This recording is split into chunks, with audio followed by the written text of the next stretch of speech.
أشهد أن لا إله إلا الله.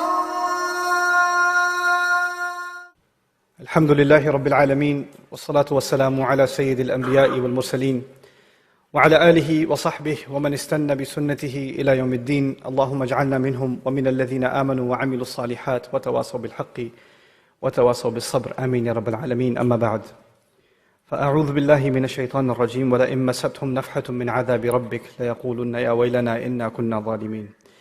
رب اشرح لي صدري ويسر لي أمري واحلل عقدة من لساني يفقهوا قولي. آمين يا رب العالمين. আমি আপনাদের আগেই সতর্ক করে দিচ্ছি, আজকের বক্তব্যটি যত তাড়াতাড়ি সম্ভব শেষ করার চেষ্টা করব, কিন্তু ৪৫ মিনিটের কমেই শেষ করতে পারবো বলে মনে হয় না। আগেই বলে দিচ্ছি যেন আপনারা বিরক্ত না হয়ে পড়েন। আবারও বলছি, আমি আগেও আপনাদের দিক নির্দেশনা দিয়েছিলাম কিভাবে কোনো শব্দ না করে চুপি চুপি মসজিদ থেকে বের হয়ে যেতে হয়। পাশের দরজাগুলো দিয়ে কেউ চলে যেতে চাইলে যেতে পারেন, আমি মাইন্ড করব না। আজকে আমি ভয়ানক একটা ব্যাপার নিয়ে বক্তব্য শুরু করতে চাই।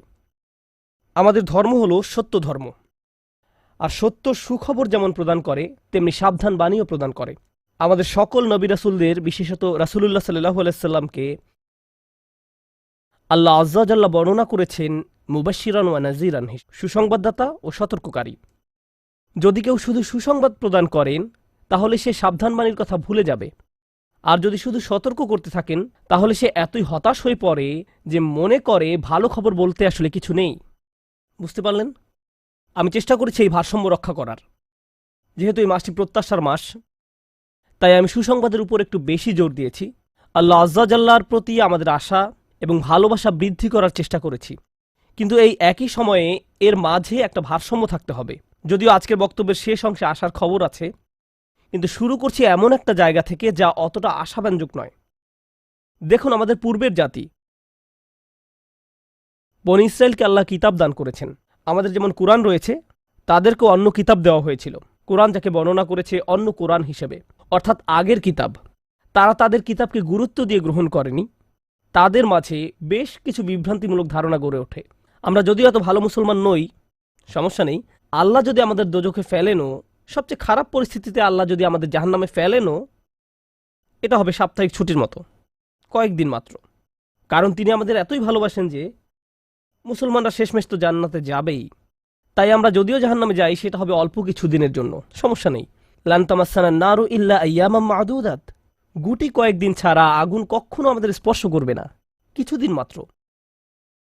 ব্যাপারটা হলো, জান্নাত জাহান্নামের পূর্বে বিচার দিবস রয়েছে, যেটি একদিনের জন্য, সেটা 1000 বছর লম্বা হবে। জান্নাত বা জাহান্নাম নয়, আল্লাহর কথা অনুযায়ী শুধু বিচারের দিনটি এত লম্বা হবে। আর বিচারের দিনটি হবে মাত্র একদিনের, আর জান্নাত জাহান্নাম চিরকালের জন্য। তাই কেউ যখন বলে গুটি কয়েকদিন, তাকে এখনকার দিনের হিসেবে চিন্তা করলে তো হবে না। বর্তমানে পৃথিবী তার অক্ষ বরাবর ঘুরে, আমরা সূর্যের উদিত হওয়া এবং অস্ত যাওয়া দেখি, কিন্তু কিয়ামতের দিন সূর্য, চাঁদ এবং পৃথিবীর সব কিছুকে ধ্বংস করে নতুন একটা ব্যবস্থাপনা তৈরি করা হবে। তাই আমরা এখন যেভাবে 24 ঘন্টার হিসেব করি, সেভাবে রাত দিনের হিসাব করলে তো চলবে না যখন আখিরাত শুরু হবে। চলুন তাহলে সবার আগে এই ধারণাটি আমাদের মাথা থেকে ফেলে দেই। কোরআনের বহু জায়গায় জাহান্নামের আলোচনা করা হয়েছে, কিন্তু আমি শুধু কোরআন থেকে একটি বর্ণনা আপনাদের সামনে উপস্থাপন করতে চাই। আমার মতে এটি আল কোরআনের জাহান্নামের সবচেয়ে গুরুত্বপূর্ণ বর্ণনা। কোরআনের একজন ছাত্র হিসেবে আমি মনে করি এই বর্ণনাটি জাহান্নাম সম্পর্কে জানার শুরু মাত্র। কেউ যদি এই বর্ণনাটি বুঝতে পারে, তাহলে সে জাহান্নাম সম্পর্কে যথেষ্ট জানে। আয়াতটি শুরু করা হয়েছে এই কথা বলে, ওয়ালা ইন মাসসাতহুম, এমনকি যদিও। যখন আমরা বাংলায় বলি যদি আমি সেখানে যাই, যদি আমি সেখানে যাই, তাহলে তোমার সাথে দেখা হবে। কিন্তু কেউ যখন বলে যদিও আমি যাই, এর মানে হলো যাওয়ার সম্ভাবনা ক্ষীণ। তাই আয়াতটি যদিও দিয়ে শুরু হওয়ার মাধ্যমে এমন কিছু ঘটার সম্ভাবনা কমিয়ে দিয়েছে। এভাবে বলার মাধ্যমে আল্লাহ কোনো কিছুর উপর জোর কমিয়ে দেন। সহজ কথায় তিনি বাক্যটিকে দুর্বল করে দিচ্ছেন। যদিও, যদিও কি? যদিও মাসসাতহুম, যদিও এটা তাদের স্পর্শ করে। আরবিতে মাসসা অর্থ কোনো কিছু যখন আপনাকে সামান্যতম স্পর্শ করে, যেমন কোনো মাছি যখন কোনো মতে স্পর্শ করে, যদি সেকেন্ডের জন্য স্পর্শ করে তখন তাকে বলা হয় মাস। সুতরাং এটা যদি তাদেরকে কোনো মতে স্পর্শ করে, 1 সেকেন্ডের জন্য। মাসাতহুম, এখন কি তাদের স্পর্শ করে? আপনারা হয়তো ভাবছেন আগুন যদি তাদের স্পর্শ করে, আল্লাহ বলছেন নাফহাতুন, একটা হালকা বাতাস যদি তাদের স্পর্শ করে। চলুন এই বাতাস নিয়ে একটু আলোচনা করা যাক। আরবিতে নাফহাতুন বলতে বোঝায় দরজা বন্ধ করলে যখন সামান্য একটু বাতাস এসে পড়ে, পর্দা নড়ে ওঠে, অথবা কেউ জানালা বন্ধ করলে যেভাবে হালকা বাতাসে পর্দা নড়ে ওঠে। এই বাতাসের যা বাহির থেকে ভেতরে আসে বা ভেতর থেকে বাহিরে যায়, দুই ধরনের আছে। একটি হলো লাফহা, লাম যোগে, আরেকটি হলো নাফহা। লাম যোগে লাফহা মানে বাতাসটি গরম, আর নুন যোগে নাফহা মানে বাতাসটি ঠান্ডা। আল্লাহ বলছেন এমনকি যদি ঠান্ডা বাতাস তাদেরকে স্পর্শ করে, যদি ঠান্ডা বাতাস তাদেরকে স্পর্শ করে তোমার প্রতিপালকের শাস্তি থেকে। তিনি এই আয়াতে জাহান্নাম কাউকে স্পর্শ করার কথা বলছেন না, তিনি এই আয়াতে আগুন কাউকে স্পর্শ করার কথা বলছেন না, তিনি এমনকি গরম বাতাস কাউকে স্পর্শ করার কথাও বলছেন না, তিনি আগুনের ঠান্ডা অংশের কথা বলছেন। আর এটা আপনাকে চিরকালের জন্য স্পর্শ করছে না। প্রসঙ্গত, আমরা ফিজিক্সে পদার্থের 3টি অবস্থার কথা শিখেছি: সলিড, লিকুইড এবং গ্যাস। সলিড বা কঠিন কিছু যদি স্পর্শ করে আমরা তা অনুভব করতে পারি। এই মুহূর্তে গ্যাস আমাদেরকে স্পর্শ করছে, বাতাস এখন আমাদেরকে স্পর্শ করছে, আমরা এটা অনুভব করি না। আর এই আয়াতে আল্লাহ বর্ণনা করছেন কি তাদের স্পর্শ করছে? বাতাস তাদেরকে স্পর্শ করছে। কোন ধরনের বাতাস? অপেক্ষাকৃত গরম বাতাস নাকি ঠান্ডা বাতাস? ঠান্ডা বাতাস। ঠান্ডা বাতাস কোনো রকম তাদেরকে স্পর্শ করছে। এই আয়াতের সবচেয়ে উল্লেখযোগ্য বিষয় হলো, আমি একটু আগে নাফহা এবং লাফহার কথা বলেছিলাম। অন্য কথায় তারা এখনো জাহান্নামে প্রবেশ করেনি, তারা এর দিকে অগ্রসর হচ্ছে। আর জাহান্নামের অপেক্ষাকৃত ঠান্ডা বাতাস এসে কোনো মতে তাদেরকে স্পর্শ করল, তখন তাদের প্রতিক্রিয়া কি? চিৎকার করে বলে উঠবে, ইয়া ওয়াইলানা, হায়, সবচেয়ে কঠিনতম শাস্তি আমাদের জন্য শুরু হয়ে গেছে। ইন্না কুন্না যালিমিন, আমরা সব সময় অপরাধী ছিলাম। তারা সাথে সাথে তাদের সব অপরাধ স্বীকার করবে। যে কারণে এই আয়াতটি আমি সংক্ষেপে আপনাদের নিকট উপস্থাপন করলাম। প্রথমত, এই আয়াতে আল্লাহ জাহান্নামের শাস্তির অভিজ্ঞতা বর্ণনা করছেন না। আল্লাহ সকল বিশ্বাসীকে জাহান্নামের আগুন থেকে মুক্ত রাখুন। কিন্তু আল্লাহ এখানে বর্ণনা করছেন এমনকি জাহান্নামের আগুনের কাছে গেলে এবং ক্ষণিকের জন্য এর বাতাসের সামান্য স্পর্শ লাগলে একজন মানুষ চিন্তা করা শুরু করবে এর চেয়ে আর ভয়ঙ্কর কোনো শাস্তি হতে পারে না। এজন্যই আল্লাহ দোজখের আগুন সম্পর্কে বলছেন, ইন্নাহা সাআত মুস্তাকাররাও ওয়া মুকামা, নিশ্চয়ই তা অবস্থানস্থল ও আবাসস্থল হিসাবে কতই না নিকৃষ্ট। অল্প এবং বেশি যে কোনো সময়ের জন্য ওটা কত নিকৃষ্ট জায়গা। 1 সেকেন্ডের জন্য এটা ভাববেন না যে আমি তো খারাপ, আল্লাহ যদি আমাকে জাহান্নামে ফেলেনও এক সময় তো আমি এখান থেকে মুক্তি পাবো। এই ধরনের চিন্তাকে কখনো প্রশ্রয় দিবেন না। এই ভূমিকা দেওয়ার পর যখন বিচার দিবস শুরু হবে, যখন সমগ্র মানব জাতি একত্রিত হবে, তারা জানে না কোথায় যাবে, তারা জানে না কোন দিকে ফিরবে। এই ঘটনা আসলে রাসূলুল্লাহ সাল্লাল্লাহু আলাইহি সাল্লামের একটি হাদিসে উল্লেখ করা হয়েছে এবং জ্ঞানের প্রতি মুসলমানদের আগ্রহ ছিল সব সময়। তো একবার কিছু মানুষ বিখ্যাত সাহাবী আনাস ইবনে মালিক রাদিয়াল্লাহু তাআলা আনহুর কাছে এলো, কারণ মানুষ লোকমুখে এই খবর পেয়েছিল যে আনাস এই হাদিসটি জানতেন, আর এটি অনেক বড় একটি হাদিস, বুখারী শরীফে বর্ণিত আছে। এই ঘটনা ঘটে রাসূলুল্লাহ সাল্লাল্লাহু আলাইহি সাল্লামের ইন্তেকালের পরে। তিনি বলেন, হাদ্দাসানা মুহাম্মাদুন সাল্লাল্লাহু আলাইহি ওয়াসাল্লাম। এখন আনাস রাদিয়াল্লাহু তাআলা আনহু কথা বলছেন। তিনি বলেন, রাসূলুল্লাহ সাল্লাল্লাহু আলাইহি সাল্লাম আমাদের বলেছেন, ইযা কানা ইয়াউমুল কিয়ামাতি মা জান্নাসু বা'দুহুম ফি বা'দ। মনোযোগ দিয়ে শুনুন। যখন বিচার দিবস শুরু হবে, মানুষ ঢেউয়ের মতো একে অপরের উপর আশ্রয় পড়বে, সর্বত্র বিশৃঙ্খলা, সবাই একে অন্যের দিকে ছুটতে থাকবে। ফায়াতুনা আদম, তারা কোনো একভাবে আদম আলাইহিস সালামের দেখা পাবে, আদম আলাইহিস সালামের দেখা পাবে, তারা তার কাছে ছুটে আসবে। ফায়াকুলুনা ইশফা আলানা ইলা রাব্বিক, সমগ্র মানব জাতি আদম আলাইহিস সালামের কাছে ছুটে আসবে এবং বলবে, আপনি কি দয়া করে আমাদের পক্ষ থেকে আল্লাহর সাথে কথা বলতে পারবেন? আমরা আল্লাহর ভয়ে ভীত।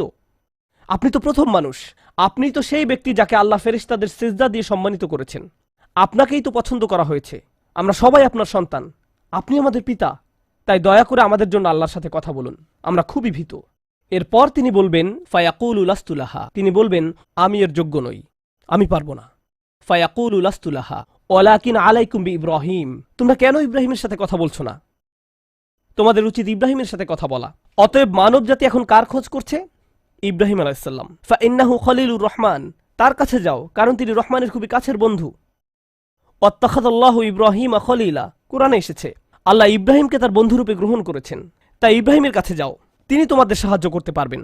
তারা ইব্রাহিমের কাছে যাবেন। ফায়াতুনা ইব্রাহিমা ফায়াকুলু লাস্তু লাহা, তারা ইব্রাহিমের কাছে গেলে তিনি বলবেন, আমি এর যোগ্য নই, আমাকে এই কাজের জন্য তৈরি করা হয়নি, আমি তোমাদের জন্য আল্লাহর সাথে কথা বলতে পারবো না। ওয়ালাকিন আলাইকুম বি মুসা, তোমরা কেন মুসা আলাইহিস সালামের কাছে যাচ্ছ না? তো মানব জাতি মুসা আলাইহিস সালামের কাছে দৌড়ে যাবে। ফা ইন্নাহু কালিমুল্লাহ, তিনি আল্লাহর সাথে অনেক কথা বলতেন। ওয়া কাল্লামাল্লাহু মুসা তাকলিমা, আর আল্লাহ মুসার সাথে কথা বলেছেন সরাসরি। সুতরাং তিনি যেহেতু আল্লাহর সাথে কথা বলতে অভ্যস্ত, আজকে তো কথা বলার উত্তম সময়। তিনি তোমাদের পক্ষ থেকে আল্লাহর সাথে কথা বলবেন। ফায়াতুনা মুসা ফায়াকুলু লাস্তু লাহা, মানব জাতি দৌড়ে মুসা আলাইহিস সালামের কাছে যাবে। তিনি বলবেন, আমি এর যোগ্য না, আমি পারবো না। ওয়ালাকিন আলাইকুম বিঈসা, তোমরা ঈসা আলাইহিস সালামের কাছে কেন যাচ্ছ না? ফা ইন্নাহু রূহুল্লাহ ওয়া কালিমাতুহু, তিনি হলেন আল্লাহর দেওয়া রূহ এবং তিনি আল্লাহর কালিমা। আল্লাহর হুকুমে তিনি অলৌকিকভাবে জন্মগ্রহণ করেন। কুন ফায়াকুন, অতএব তিনি যেহেতু সকল রাসূলদের মাঝে বিশেষ মর্যাদার অধিকারী, তার কাছে যাও, তার সাথে কথা বলো। সকল মানুষ দৌড়ে ঈসা আলাইহিস সালামের কাছে যাবে। ফায়াকুলু লাস্তু লাহা, তিনি বলবেন, আমি পারবো না, এই কাজ আমার জন্য নয়, আমাকে এই কাজের জন্য তৈরি করা হয়নি। তারপর তিনি বলবেন, ওয়ালাকিন আলাইকুম বি মুহাম্মাদিন সাল্লাল্লাহু আলাইহি ওয়াসাল্লাম, মানব জাতি তোমাদেরকে মুহাম্মদ সাল্লাল্লাহু আলাইহি ওয়াসাল্লামের কাছে যেতে হবে। মানুষেরা তখন রাসূলুল্লাহ সাল্লাল্লাহু আলাইহি ওয়াসাল্লামের কাছে যাবে। এখন রাসূল সাল্লাল্লাহু আলাইহি ওয়াসাল্লাম আমাদের বলছেন, ফায়াতুনি ফাআকুল, সবাই তখন আমার কাছে আসবে আর আমি তাদেরকে বলবো। এখন রাসূল সাল্লাল্লাহু আলাইহি ওয়াসাল্লাম আমাদের বলছেন, আনা লাহা, আমার জন্য এই কাজ, আমি এই কাজের যোগ্য।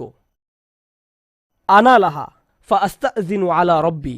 প্রসঙ্গত আমি আপনাদেরকে আরো বলার পূর্বে বিচার দিনের একটা দৃশ্য হলো, আল্লাহ বলেন, ইয়াউমা ইয়াকুমুর রূহু ওয়াল মালাইকাতু সাফফান লা ইয়াতাকাল্লামুনা ইল্লা মান আযিনা লাহুর রহমান ওয়া ক্বালা সাওয়াবা। যেদিন রূহ ও ফেরেশতাগণ সারিবদ্ধভাবে দাঁড়াবে, এমন এক সময় থাকবে যখন কেউ কথা বলতে পারবে না। এমন এক ধরনের নীরবতা, এমন নীরবতা বিরাজ করবে যার কথা মানবজাতি কোনোদিন শোনেনি। এমন ধরনের নীরবতার অস্তিত্ব কখনো কোনোদিন ছিল না। সেই রকম পিনপতন নীরবতায় আল্লাহ বলেন, লা ইয়াতাকাল্লামুন, কেউ কথা বলতে পারবে না, ইল্লা মান আযিনা লাহুর রহমান, দয়াময় আল্লাহ যাকে অনুমতি দিবেন সে ব্যতীত। আর তিনি হলেন মুহাম্মদুর রাসূলুল্লাহ সাল্লাল্লাহু আলাইহি সাল্লাম। তিনি এমন সময় আল্লাহর কাছে আসবেন যখন সৃষ্টির কারো একটি শব্দ করারও অনুমতি থাকবে না, সৃষ্টির কারো কোনো আওয়াজ শোনা যাবে না। তিনি আল্লাহর সামনে এসে আল্লাহর কাছে কথা বলার অনুমতি চাইবেন। ফায়ুযানু লি, তিনি বলেন, আমাকে কথা বলার অনুমতি দেওয়া হবে। ওয়ায়ুলহিমুনি মাহামিদা আহমাদাহু বিহা লা ইয়াহদুরুনিল আন, সেই দিন আল্লাহ আমাকে স্পেশাল একটি দোয়ার মাধ্যমে তার প্রশংসা, তার কৃতজ্ঞতা করা শেখাবেন, যেটি বিচার দিবসে আমাকে দেওয়া হবে, যা এর পূর্বে কাউকে দেওয়া হয়নি, কোনো সৃষ্টিকে দেওয়া হয়নি। এক স্পেশাল ওয়াহি রাসূলুল্লাহ সাল্লাল্লাহু আলাইহি সাল্লামকে দেওয়া হবে বিচার দিবসে, যা কোনো সৃষ্টিকে দেওয়া হয়নি। আর তিনি সেই দিন সে স্পেশাল উপায়ে আল্লাহর প্রশংসা করবেন, লা ইয়াহদুরুনিল আন, আর সেই ওহী এখনো আমার কাছে আসেনি, সেই দোয়া এখনো আমি জানি না। ফা আহমাদাহু বিতিলকাল মাহমিদ, তারপর আমি আল্লাহর দেওয়া সেই স্পেশাল বাক্যগুলোর মাধ্যমে আল্লাহর প্রশংসা করব। ওয়া আখিরু লাহু সাজিদান, আমি সেই বাক্যগুলো উচ্চারণ করার পর আল্লাহর সমীপে সিজদায় অবনত হব।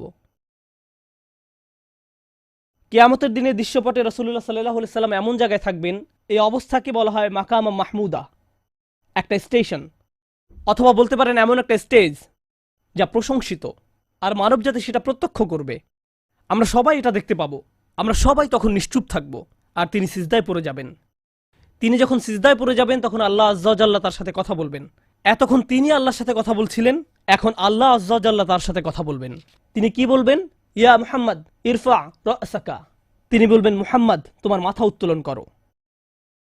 ওয়াকুল, বলো, ইউসমা আলাকা, তোমার কথা শোনা হবে। শুধু যে আল্লাহ তার কথা শুনবেন তা নয়, বরং বিচার দিনে উপস্থিত সবাই তার কথা শুনতে পাবে। ইউসমা আলাক, তারপর আল্লাহ বলেন, ওয়াসাল তুতা, চাও তোমাকে দেওয়া হবে, তুমি যা চাও দেওয়া হবে। কিয়ামতের দিন আল্লাহর একটি সৃষ্টি কেমন পজিশনে থাকলে আমরা সবাই যখন আল্লাহর নিকট ভিক্ষা চাচ্ছি, আতমিম লানা নূরানা ওয়াগফির লানা, হে আমাদের পালনকর্তা, আমাদের নূরকে পূর্ণ করে দিন এবং আমাদেরকে ক্ষমা করুন, এই কথা বলে আমরা আল্লাহ আযজা ওয়া জাল্লার কাছে কাকুতি মিনতি করতে থাকব। আর এখানে আল্লাহ তার এই সৃষ্টিকে বলছেন, তুমি চাও, তুমি যা চাও আমি দিব, সাল তুতা। এই হলো আমাদের রাসূল সাল্লাল্লাহু আলাইহি সাল্লাম। তারপর আল্লাহ বলবেন, ওয়াশফা, তুমি যদি কারো পক্ষ থেকে কথা বলতে চাও, তুমি যদি কারো ব্যাপারে সুপারিশ করতে চাও, যাও সুপারিশ করো। তুশাফা, আমি তোমাকে অন্য মানুষদের পক্ষ হয়ে কথা বলার অধিকার দিলাম। তুশাফা, এই গ্যারান্টি আল্লাহ তার রাসূল সাল্লাল্লাহু আলাইহি সাল্লামকে দিয়েছেন। ফাকুলু ইয়া রব, তখন আমি বলবো, ইয়া রব, উম্মতি উম্মতি, তিনি সর্বসাকুল্যে এই কথা বলবেন, এটাই তার সম্পূর্ণ বাক্য, আমার উম্মাহ আমার উম্মাহ, আমার মানুষ আমার মানুষ। কিয়ামতের দিন সবাই বলবে নাফসি নাফসি, আমি নিজে আমি নিজে আমি নিজে। আল্লাহর নবীরা যারা মানুষকে আল্লাহর দ্বীনে আনার জন্য দিবারাত্রি পরিশ্রম করে গিয়েছেন, যেমন ইব্রাহিম আলাইহিস সালাম, যার এই দুনিয়ায় থাকাকালীন সময়ে শুধু একটাই উদ্বেগ ছিল মানুষের মুক্তি, বিচারের দিনে তিনি বলবেন না, যাও অন্য কোথায় যাও, যাও মুসার সাথে কথা বলো। মুসা আলাইহিস সালাম, যিনি বনি ইসরাইল নিয়ে চিন্তিত ছিলেন, তিনি বলবেন না, যাও ঈসার সাথে গিয়ে কথা বলো। আর আমাদের রাসূল সাল্লাল্লাহু আলাইহি সাল্লাম বলবেন, প্রসঙ্গত কোরআনে কিয়ামত দিবসের যে ভয়াবহতার কথা বর্ণনা করা হয়েছে তা একবার চিন্তা করে দেখুন। ইয়াউমা তারাউনাহা তাযহালু কুল্লু মুরদিআতিন আম্মা আরদাআত। প্রত্যেক মা যে তার বাচ্চাকে দুধ খাওয়াচ্ছে তার বাচ্চাকে ফেলে দিবে যেন সে কিছুই না। ইয়াফিরুল মারউ মিন আখিহি ওয়া উম্মিহি ওয়া আবিহি। সেদিন মানুষ তার ভাইয়ের কাছ থেকে পালাবে, মায়ের কাছ থেকে পালাবে, বাবার কাছ থেকে পালাবে, ওয়া সাহিবাতিহি ওয়া বানিহি, তার স্ত্রীর কাছ থেকে পালাবে, ছেলেমেয়ের কাছ থেকে পালাবে। আপনাদের কেউ কেউ হয়তো ইতিমধ্যে স্ত্রীর কাছ থেকে পালিয়ে বেড়ান, তাই আপনাদের কাছে হয়তো এটা অতটা ভীতিপ্রদ নয়। এই আয়াত হয়তো আপনার জন্য ভয়ের নয়, কেউ কেউ ভাবছে অবশেষে। যাই হোক, সমস্ত গুরুত্বের সাথে সেই দিন সবাই কাকে নিয়ে উদ্বিগ্ন থাকবে? নিজেকে নিয়ে। প্রকৃতপক্ষে সেদিন প্রত্যেক ব্যক্তি বলবে ওমান ফিল আরদি জামিআ সুম্মা ইউনজিহ, সবাইকে জাহান্নামে নিয়ে যান এবং বিনিময়ে আমাকে জান্নাতে প্রবেশ করতে দিন। এটাও কোরআনে এসেছে। মানুষ সেদিন এমন মরিয়া হয়ে উঠবে, সেদিন একজন মানুষ আল্লাহর সাথে কথা বলবেন, আর প্রথম যে শব্দগুলো তার মুখ থেকে উচ্চারিত হবে তা হলো উম্মতি উম্মতি। আপনার জন্য আপনার রাসূলের ভালোবাসা এমনই প্রগাঢ় সাল্লাল্লাহু আলাইহি সাল্লাম। আমার উম্মাহ আমার উম্মাহ। যদি আমরা তাকে ভালোবেসে থাকি, তাহলে যেই উম্মতের জন্য আল্লাহ রাসূলের এত ভালোবাসা, সেই উম্মতের জন্য আমাদের অন্তরে কিভাবে এত ঘৃণার বাস হয়? কিভাবে সম্ভব এটা? কিভাবে আমাদের পরস্পরের প্রতি এত ক্রোধ, বিচার, সমালোচনা, বিভক্তি, বিদ্বেষ, অনুমান, অহংকার? আর এই মানুষগুলো দাবি করে তারা রাসূলুল্লাহ সাল্লাল্লাহু আলাইহি সাল্লামকে ভালোবাসে।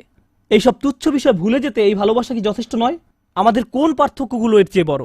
তো যখন রাসূলুল্লাহ সাল্লাল্লাহু আলাইহি সাল্লাম বলবেন উম্মতি উম্মতি, আল্লাহ সুবহানাহু ওয়া তাআলা বলবেন ফায়াকুলু ইনতালিক, এগিয়ে যাও, ফাআখরিজ মিনহা মান কানা ফি কলবিহি মিসকালা শাইরাতিন মিন ঈমান। মনোযোগ দিয়ে শুনুন, যাও এখান থেকে বের করে নাও যাদের অন্তরে ঈমান আছে, এমনকি এখানে শারিয়া মানে বার্লি দানা, যা সামান্য একটু লম্বা হয়, যাদের অন্তরে এতটুকু পরিমাণ ঈমানও আছে, যে কোনো ঈমান যদি তাদের অন্তরে থেকে থাকে, তাহলে তাদেরকে বের করে নাও। আপনি এগিয়ে যান এবং বের করে নিন। দৃশ্যপটটি কল্পনা করুন। রাসূলুল্লাহ সাল্লাল্লাহু আলাইহি সাল্লাম মানুষকে রাখছেন, যাও যাও যাও, তিনি তাদেরকে সরিয়ে নিচ্ছেন। কিছু মানুষকে নিয়ে যাওয়ার পর ফেরেশতারা থামিয়ে দিলেন, কারণ কারো কারো ঈমান এর চেয়েও ছোট। সামান্য পরিমাণ ঈমান বলতে আসলে কি বোঝায়? কেউ একজন হারাম কোনো কাজে যুক্ত ছিল, সে ভয়ানক কিছু একটা করছিল, কাজটা করে ফেলার পর তার মনে অনুশোচনা জাগ্রত হলো, তার ভেতর থেকে কিছু একটা বলছে এটা খারাপ কাজ, আমার এটা করা উচিত নয়, আল্লাহ আমাকে এটা সম্পর্কে জিজ্ঞাসা করবেন। তারপর কোনো একভাবে তার এই চিন্তাটাকে সে দমিয়ে দিল, থাক এখন চিন্তা করার দরকার নেই।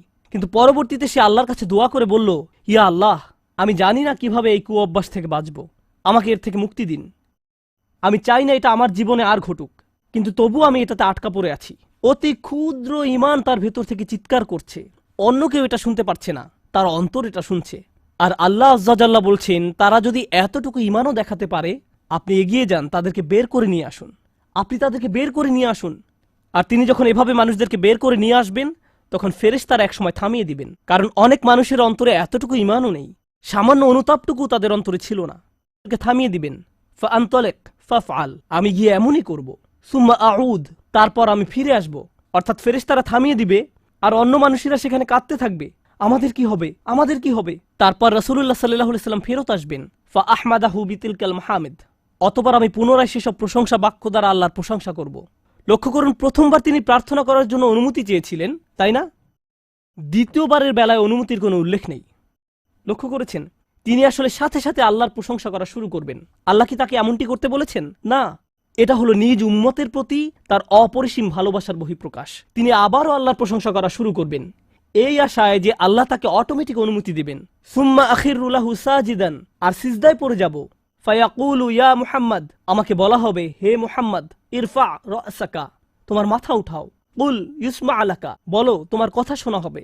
ওয়াসাল তুতা, চাও তোমাকে আবার দেওয়া হবে।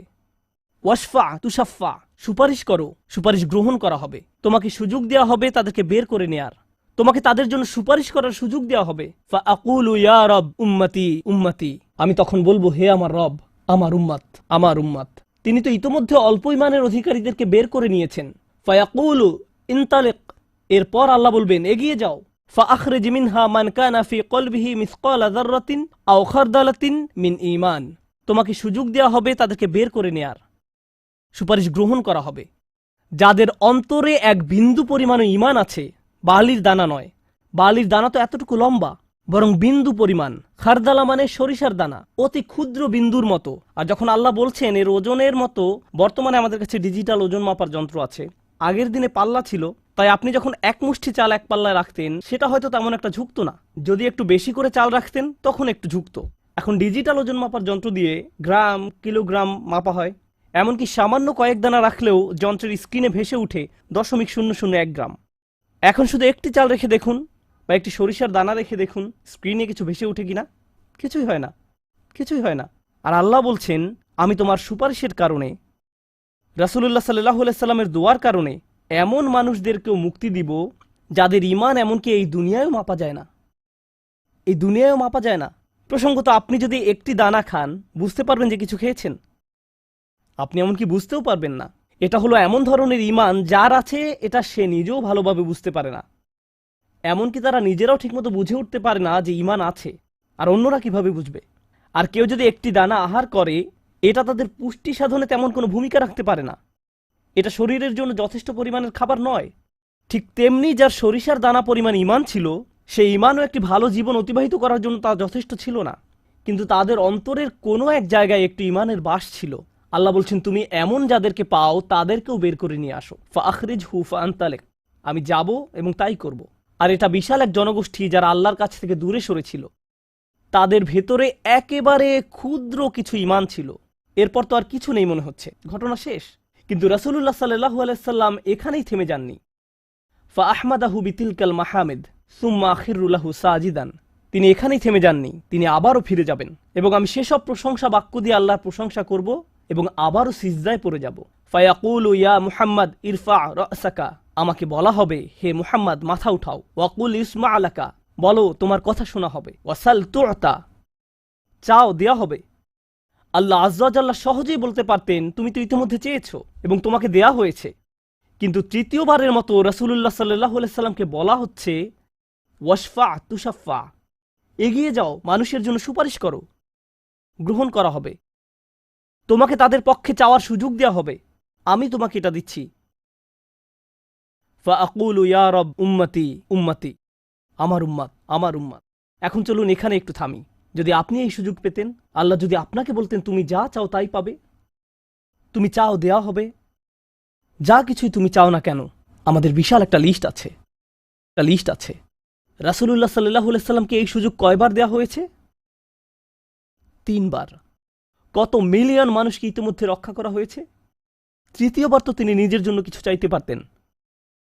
আমরা তো মানুষ, আল্লাহ যদি বলেন চাও আমি দিব, আর এই মানুষটি আল্লাহর সামনে দাঁড়িয়ে আছেন আর তাকে বলা হচ্ছে, কিন্তু তারপরেও তার জিহ্বায় উম্মাহ, উম্মতি উম্মতি। তো আল্লাহ বলবেন, ফায়াকুলু ইনতালিক, সামনে এগিয়ে যাও। ফাখরিজ মান কানা ফি কলবিহি আদনা আদনা আদনা মিসকাল হাব্বাতিন খারদালিম মিন ঈমান, যাও সামনে এগিয়ে যাও এবং এমন প্রত্যেক ব্যক্তিকে বের করে আনো যার একটি সরিষার অতি ক্ষুদ্র অতি ক্ষুদ্র অতি ক্ষুদ্র অংশ পরিমাণ ঈমান আছে। এত ক্ষুদ্র বিন্দু যাকে আপনারা হয়তো মাইক্রোস্কোপিক বলবেন, যদি তাদের এক অ্যাটম বা এক সাব অ্যাটমিক কণার পরিমাণ ঈমান থাকে, এই পৃথিবীতে যা দেখা, শোনা বা উপলব্ধি করা সম্ভব নয়, যদি তাদের গভীর অবচেতন মনের কোথাও কণা পরিমাণ ঈমান থাকে, যদি তাদের ততটুকু ঈমান থাকে, এগিয়ে যাও এবং তাদের বের করে নিয়ে আসো। যদি তাদের অন্তরে এতটুকু ঈমান থাকে, তো আল্লাহ রাসূলুল্লাহ সাল্লাল্লাহু আলাইহি সাল্লামকে বলবেন, ফাআখরিজহু মিনান নার, তাদেরকে আগুন থেকে বের করে আনো। কথাটা মনোযোগ দিয়ে শুনুন, তাদেরকে কোথা থেকে বের করে আনো? আগুন থেকে। অর্থাৎ কিছু মানুষ ইতোমধ্যে জাহান্নামে পতিত হয়ে গেছে। অনেক মানুষ এই হাদিস পড়ে মনে করে আমরা জাহান্নাম থেকে মুক্তি পেয়ে যাব, আগুন আমাদের স্পর্শ করবে না। কিন্তু হাদিস এই কথা বলছে না। রাসূলুল্লাহ সাল্লাল্লাহু আলাইহি সাল্লাম আল্লাহর কাছে কাকুতি মিনতি করছেন, আর এই দিনটি হবে 50,000 বছর লম্বা। অনেক মানুষের বিচার ইতিমধ্যে হয়ে গেছে। আর আমি আপনাদেরকে সেই আগুন সম্পর্কে শুরুতে বলেছিলাম, আপনি যদি এর বাতাসের স্পর্শ পান 1 সেকেন্ডেরও কম সময়ের জন্য, আপনার মনে হবে এর চেয়ে ভয়ঙ্কর আর কোনো শাস্তি হতে পারে না। আর আল্লাহ রসুল সাল্লাল্লাহু আলাইহি সাল্লাম সেই মানুষগুলোর জন্য আশা ছেড়ে দেননি, তাদের জন্য হতাশ হয়ে পড়েননি। প্রসঙ্গত তারা মুসলিম, তারা কিন্তু মুসলিম, কারণ রসুল সাল্লাল্লাহু আলাইহি সাল্লাম কি বলছেন, তার মুখ থেকে কোন কথাগুলো উচ্চারিত হয়েছে, উম্মতি উম্মতি। আগুনের মানুষগুলো মুসলমান, ওই মানুষগুলো অমুসলিম নয়, মুসলিম। তো রসুল সাল্লাল্লাহু আলাইহি সাল্লাম বলেন, ফা আনতালিকু ফা আফআল, আমি যাব এবং সেটাই করব। প্রসঙ্গত রাসূলুল্লাহ সাল্লাল্লাহু আলাইহি সাল্লামের এই কথার সাথে হাদিসের সমাপ্তি হলো। আনাস ইবনে মালিক রাদিয়াল্লাহু তাআলা আনহু তার কাছে আসা লোকদেরকে এতটুকু বর্ণনা করলেন, ফাকুলতু লিবাদি আসহাবিনা, হযরত আনাসের কাছে হাদিস শিখতে আসা একজন বলল, আমি আমার কিছু সঙ্গীকে বললাম, লাউ মারারনা বিল হাসান ওয়া হুয়া মুতাওয়ারিন ফি মানজিলি আবি খলিফা, চলো আমরা হাসান বসরির কাছে যাই। আমরা হাদিসটি আনাসের কাছ থেকে শুনেছি, কিন্তু আমরা জানি এই হাদিসটি হাসানও জানেন, চলো আমরা তার কাছে যাই। প্রসঙ্গত আনাস রাদিয়াল্লাহু তাআলা আনহুর তখন অনেক বয়স হয়ে গিয়েছিল। এই হাদিসে কতবার রাসূল সাল্লাল্লাহু আলাইহি সাল্লাম আল্লাহর কাছে গেলেন? 3 বার। রাসূলুল্লাহ সাল্লাল্লাহু আলাইহি সাল্লাম ইন্তেকাল করেছেন বহু বছর আগে। আমরা জেনেছি এই হাদিস হাসান বসরিও জানেন, তারা আগে কখনো এই ধরনের কথা শুনেনি। খুবই আশ্চর্যজনক কথা। এজন্য তারা ব্যাপারটা যাচাই করতে চাচ্ছিলেন যে দেখা যাক হাসান বসরিও একই হাদিস বর্ণনা করেন কিনা। তারা শুনেছে হাসান বসরি বাস করেন আবু খলিফার বাড়ির পেছনের একটি ঘরে, তাই তারা হাসান বসরিকে খুঁজতে লাগলো। তারা তাকে খুঁজে পেলেন। হাদ্দাসানা আনাস ইবনে মালিক ফাআতাইনাহু ফাসাল্লামনা আলাইহি, তো আমরা তার কাছে এলাম এবং তাকে সালাম দিলাম। ফাআযিনা লানা, তিনি আমাদেরকে প্রবেশের অনুমতি দিলেন। ফাকুলনা লাহু ইয়া আবা সাঈদ, আমরা তাকে বললাম, হে সাঈদের পিতা, জিনাকা মিন ইনদি আখিকা আনাস ইবনে মালিক, আমরা আপনারই ভাই আনাস ইবনে মালিকের নিকট হতে আপনার কাছে আসলাম। ফালাম নারা মিসলা মা হাদ্দাসানা ফি শাফাআত, শাফাআত বিষয়ে তিনি যেমন বর্ণনা দিয়েছেন তেমনটা বর্ণনা করতে আমরা আর কাউকে দেখিনি। ফাকালা হি, তিনি বললেন, হ্যাঁ তোমরা তো জানো। ফাহাদ্দাসনাহু বিল হাদিস, আমার কাছে সেটি বর্ণনা করো, দেখি তোমরা আনাসের কাছ থেকে কি শুনেছ। তো তারা তার নিকট সম্পূর্ণ হাদিসটি বর্ণনা করে শোনালেন। ফাআনতাহা ইলা হাযাল মাওদি', আমরা এই পর্যন্ত অর্থাৎ 3 বার রাসূল সাল্লাল্লাহু আলাইহি সাল্লামের সুপারিশের কথা বলে শেষ করলাম। ফাকালা হি, তিনি বললেন আরো বর্ণনা করো। ফাকুলনা লাম ইয়াজিদ লানা আলা হাযা, আমরা বললাম তিনি তো এর অধিক আমাদের কাছে বর্ণনা করেননি, আমাদেরকে এতটুকুই বলেছেন। এখন হাসান কথা বলছেন, লাকাদ হাদ্দাসানি ওয়া হুয়া জামিউ মুনযু 20 সানাতান, তিনি অর্থাৎ আনাস আমার কাছে এই হাদিস বর্ণনা করেছেন যখন তিনি তখন যুবক ছিলেন, 20 বছর আগে। কত বছর আগে? 20 বছর আগে। আমি নিশ্চিত না তিনি কি বাকিটুকু ভুলে গেলেন, নাকি তিনি তোমাদেরকে বাকিটুকু বলেননি কারণ তাহলে তোমরা অলস হয়ে পড়বে। ফালা আদ্রি আনাসি আম কারিহা আন তাত্তাকিলু, তিনি এরপর বললেন এই হাদিসের চতুর্থ একটি অংশ আছে, আর আমি নিশ্চিত নই তোমাদের বলা উচিত কিনা, কারণ তার এখন বয়স বেশি হয়েছে, তার স্মরণশক্তি ওইভাবে কাজ করছে না, কিন্তু আমার সন্দেহ তিনি তোমাদের বলেননি কারণ তোমরা এতে অলস হয়ে পড়বে। তারা বলল, ইয়া আবা সাঈদ হাদ্দাসানা, আপনি কি আমাদেরকে এটা বলতে পারেন? আমরা আসলেই জানতে চাই। ফাদহিকা, তিনি হাসতে শুরু করলেন। ফাকালা খুলিকাল ইনসানু আজুলা, তিনি কোরআনের একটি আয়াত উল্লেখ করে বললেন, মানুষকে সৃষ্টি করা হয়েছে তাড়াহুড়া প্রবণ করে। মা যাকারতুহু ইল্লা ওয়া আনা আদরি আন উহাদ্দিসুকুম হাদ্দাসানি কামা হাদ্দাসাকুম বিহি, আমি তো বর্ণনার উদ্দেশ্যেই তোমাদের কাছে বিষয়টি উল্লেখ করলাম। তিনি তাদেরকে উৎসুক করে তুলেছিলেন, আমি তোমাদেরকে বলবো তিনি তোমাদের নিকট যা বলেছেন তা সত্য। হাসান আরও বলেন, রাসূলুল্লাহ সাল্লাল্লাহু আলাইহি সাল্লাম বলেন, এরপর আমি চতুর্থবারের মতো ফিরে আসব। ফা আহমাদাহু বিতিলকাল মাহামিদ, এবং সেসব প্রশংসা বাক্য দিয়ে আল্লাহর প্রশংসা করব, যে বাক্যগুলো আল্লাহ আমাকে দিয়েছেন, যা অন্য কোন সৃষ্টিকে এর পূর্বে দেয়া হয়নি, এবং সিজদায় পড়ে যাব। সুম্মা আখিরু লাহু সাজিদান, তখন বলা হবে, ফায়ুকালু ইয়া মুহাম্মদ ইরফা রাসাকা, হে মুহাম্মদ মাথা উঠাও। ওয়াকুল ইউসমা, বলো তোমার কথা শোনা হবে। ওয়াসাল তুতা, চাও দেয়া হবে।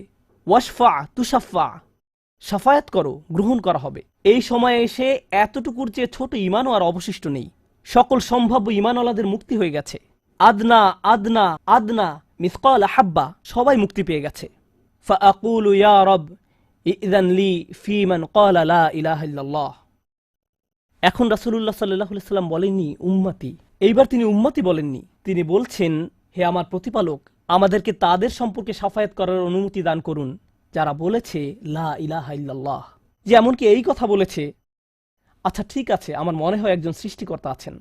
একটি কলেজ ক্যাম্পাসে হয়তো একদল ছাত্র মুসলিম ছাত্রদের সাথে আলোচনা করছে, তখন একজন বলল, আচ্ছা ঠিক আছে, দার্শনিক দৃষ্টিকোণ থেকে মেনে নিলাম একজন ঈশ্বর রয়েছেন, ঠিক আছে আমি মানলাম যে একজন ঈশ্বর আছেন। আমি বলছি না যে আমি মুসলিম, যদি উপাসনা করতেই হয় তাহলে শুধু এক ঈশ্বরের উপাসনা করতে হবে। তাদের অন্তরে কোনো অনুভূতি নেই, তারা কারো ইবাদত করছে না, তারা শুধু এই উপসংহারে পৌঁছেছে। প্রসঙ্গত এই ধরনের একটা সাদৃশ্য পাওয়া যায় সূরা হুজরাতের একটা আলোচনায়। আল্লাহ বলছেন, ফাকালাতিল আরাবু আমান্না কুল লাম তুমিনু ওয়ালাকিন কুলু আসলামনা। বেদুইনরা বলে আমরা ঈমান এনেছি। বলো তোমরা ঈমান আনোনি, বরং তোমরা বলো আমরা আনুগত্য স্বীকার করেছি। তোমরা শুধু ইসলামের প্রাথমিক ধারণা গ্রহণ করেছ। ধারণা থাকে এখানে, আর ঈমান কোথায় থাকে? যাদের অন্তরে কিছু ঈমান ছিল তাদের ইতোমধ্যে নেওয়া হয়ে গেছে। এখন যাদের মাথায় কিছু ধারণা ছিল যে একজন রব আছেন, তারা কোনোদিন ধর্ম প্র্যাকটিস করেনি, তারা ধর্মীয় কোনো কাজই করেনি, তারা শুধু এই ধারণা মেনে নিয়েছিল যে শুধু একজন প্রভুর উপাসনা করতে হবে। রাসূলুল্লাহ সাল্লাল্লাহু আলাইহি ওয়াসাল্লাম বলছেন, যে কেউ এই সিদ্ধান্তে আসবে যে কেউ বলবে লা ইলাহা ইল্লাল্লাহ, তার জন্য শাফায়াত করার অনুমতি দান করুন। আল্লাহ বলবেন, ফায়াকুলু ওয়া ইজ্জাতি ওয়া জালালি ওয়া কিবরিয়াই ওয়া আযীমাতি। আল্লাহ বলবেন, আমি আমার কর্তৃত্বের শপথ করছি, আমি আমার স্বীয় গৌরবের শপথ করছি, আমি আমার বরত্বের শপথ করছি, আমি আমার মহত্বের শপথ করছি। লা উখরিজান্না মিনহা মান ক্বালা লা ইলাহা ইল্লাল্লাহ। আমি স্বয়ং অবশ্যই তাদের সবাইকে জাহান্নাম থেকে বের করব যারা বলেছে লা ইলাহা ইল্লাল্লাহ, তোমার এই সুপারিশের কারণে। সাল্লাল্লাহু আলাইহি সাল্লাম। জাহান্নাম কতটা ভয়ঙ্কর তার একটা ছোট্ট নমুনা দিয়ে আমি আজকের আলোচনা শুরু করেছিলাম। এখন সব শেষে রাসূলুল্লাহ সাল্লাল্লাহু আলাইহি সাল্লাম আমাদের জন্য এই শাফায়াত করছেন। এই হাদিসটি অন্যতম গুরুত্বপূর্ণ একটি হাদিস। এমনকি ২০ বছর পরে আনাস ইবনে মালিক এখন বৃদ্ধ হয়ে গেছেন, মানুষ তখনও তার কাছে শাফায়াত বিষয় জানতে এসেছেন। এমনকি আজকের দিনেও এই হাদিসটি অন্যতম শক্তিশালী একটি হাদিস, এবং অন্যতম এই জন্য যে ভুলভাবে ব্যবহার করার একটি বক্তব্য রাসূলুল্লাহ সাল্লাল্লাহু আলাইহি সাল্লামের। কখনোই এর অপব্যবহারের চিন্তাও করবেন না। এটা ফ্রি হয়ে যাওয়ার লাইসেন্স নয়। যদি আমরা মনোযোগের সাথে পড়ি তাহলে আমরা বুঝব যে আল্লাহ এমন মানুষদেরকে জাহান্নাম থেকে বের করে আনার জন্য অনুমতি দেবেন যাদের ঈমান যথেষ্ট ছিল না, যাদের সৎ কাজ যথেষ্ট ছিল না। পক্ষান্তরে এমন অনেক মানুষ থাকবে যাদের অন্তরে ঈমান আছে, যাদের ডান হাতে সৎ কাজ আছে, আর এই সৎ কাজগুলো বিচারের দিনে আলোতে পরিণত হবে। হৃদয়ের ঈমানও বিচারের দিনে জ্যোতিতে পরিণত হবে।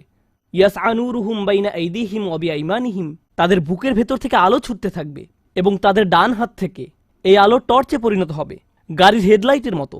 চারপাশে থাকবে অন্ধকারাচ্ছন্ন, আর আপনি জান্নাতের দিকে ছুটতে থাকবেন। আপনাকে জাহান্নাম অতিক্রম করে যেতে হবে, এটা আল্লাহর নির্দেশ। ওয়া ইম মিনকুম ইল্লা ওয়ারিদুহা। জান্নাতে যেতে হলে সবাইকে জাহান্নাম অতিক্রম করে যেতে হবে, সবাইকে, এর কোনো ব্যতিক্রম নেই। আর এই ব্রিজ অতিক্রম করতে হলে আপনার আলো লাগবে। যদি আলো না থাকে তাহলে পড়ে যাবেন। তো মানুষ যখন হেঁটে যাচ্ছে তখন অনেকের এত পরিমাণ আলো থাকবে যেন মক্কা থেকে সিরিয়া দেখা যাচ্ছে, আর কারো কারো এত অল্প পরিমাণ আলো থাকবে যে তারা কোনো মতে পায়ের সামনের কিছু অংশ দেখতে পাবে, কারণ তাদের ঈমান দুর্বল ছিল। কিন্তু এই হাদিস এমন মানুষদের সম্পর্কে নয় যাদের সামান্য কিছু আলো থাকবে বা অনেক বেশি আলো থাকবে। এই হাদিস এমন মানুষদের সম্পর্কে যাদের আলো এত স্বল্প পরিমাণ যে এটি দিয়ে কিছুই দেখা যাচ্ছে না, আর যাদের আলো আছে তারা আল্লাহর কাছে ভিক্ষা করতে থাকবে, রব্বানা আতমিম লানা নূরানা ওয়াগফির লানা। আমাদেরকে আমাদের আলো পূর্ণ করে দিন, ব্যাটারি যেন শেষ হয়ে না যায়। আমাদেরকে জান্নাতের গেটে পৌঁছে দিন, আমাদেরকে ক্ষমা করে দিন। আমরা আল্লাহর কাছে ভিক্ষা চাচ্ছি যেন তিনি আমাদের কপালে রাসূলুল্লাহ সাল্লাল্লাহু আলাইহি সাল্লামের শাফায়াত জুড়ে দেন।